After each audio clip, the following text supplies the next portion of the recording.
Hi friends, இன்றைக்கி நம்ம மருந்து குழம்பு தான் பார்க்க போகிறோம். மோஸ்ட்லி திருநெல்வேலி சைடில் டெலிவரி ஆனவங்களுக்கு இதுதான் வச்சு கொடுப்பாங்க.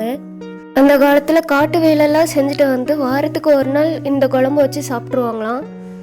அதனால தான் அவங்க ரொம்ப ஆரோக்கியமாக இருந்திருக்காங்க. முட்டு வலி இருந்ததுன்னா இந்த குழம்பு சாப்பிட்டு வந்தால் முட்டு வலி சரியாகிரும், எலும்பை வலுவாக்கும், இம்யூனிட்டியை பூஸ்ட் பண்ணும், வயிற்று புண்ணை ஆற்றும், ரொம்ப ஆக்டிவாக வச்சுக்கும். இந்த குழம்பு வைக்க முடியாதப்போ ஒரு கிளாஸ் கொதிக்கிற வெந்நீரில் 2 ஸ்பூன் பொடி கலந்தும் குடிச்சிட்டு வரலாம். ஓகே, நான் இதில் என்ன இன்க்ரீடியன்ட்ஸ்லாம் சேர்த்துருக்கேன்னு சொல்கிறேன். விரலி மஞ்சள், சுக்கு, மிளகு, திப்பிலி, காயம், ஓமம், கடுகு, கண்டந்திப்பிலி, சளியல், சதக்குப்பை. இந்த பொடி வெயிட் லாஸ்க்கும் ஹெல்ப்ஃபுல்லாக இருக்கும். இந்த குழம்பு நம்ம ரெகுலராக எடுத்துகிட்டு வந்தோம்னா ஹாஸ்பிட்டல் போக வேண்டிய அவசியமே இருக்காது. இந்த குழம்புக்கு நான் 2 கையளவு பூண்டு எடுத்திருக்கேன். அப்புறம் 2 கையளவு சின்ன வெங்காயம் எடுத்திருக்கேன். நான் நல்லெண்ணெய் யூஸ் பண்ணி தான் சமையல் பண்ணுறேன். எண்ணெய் காஞ்சதும் கருவேப்பிலை, வெங்காயம், பூண்டு போட்டுக்கலாம். பூண்டு வதங்க உப்பு போட்டுட்டு நல்லா வதக்கி விட்டுக்கலாம். இந்த பொடி நாட்டு மருந்து கடைகளில் கிடைக்கும். பேறுகால மசாலா இல்லைன்னா செலவு மசாலான்னு கேட்டால் கொடுப்பாங்க.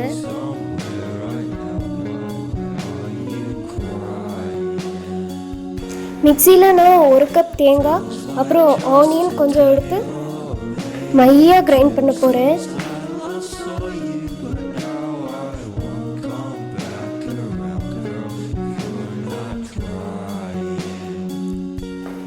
அரைச்சதை ஊற்றிக்கலாம்.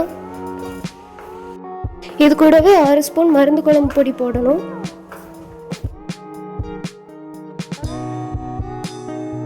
இனி தேவையான அளவு தண்ணி ஆட் பண்ணி கொதிக்க விட வேண்டியதுதான்.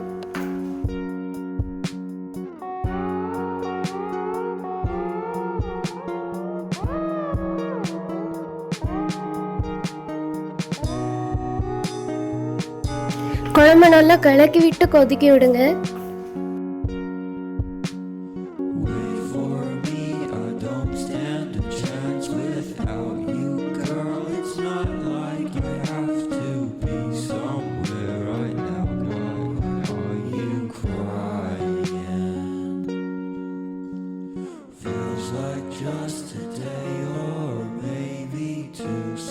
ஓகே, குழம்பு நல்லா கொதிச்சிருச்சு.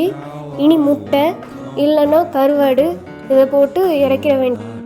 கருவாடு இந்த குழம்புக்கு போட்டிங்கன்னா வெலை மீன் கருவாடு போடலாம். பச்சை மீன் போடுறதா இருந்தால் திரச்சி இல்லைன்னா பிள்ளைச்சீரா போடலாம், டேஸ்ட்டாக இருக்கும்.